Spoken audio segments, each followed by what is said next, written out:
You ask Tiger to solve. This deals with linear equations with one unknown. The final result is x equals 14. Let's solve it step by step. Simplify the expression. Simplify the arithmetic. Group all x terms on the left side of the equation. Subtract 2x from both sides.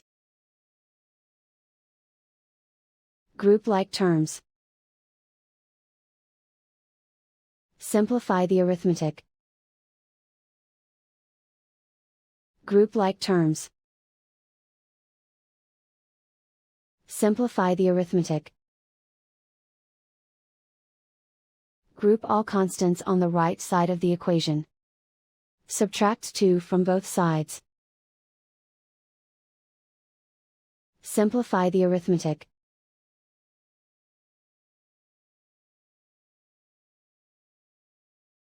And so the final result is x equals 14.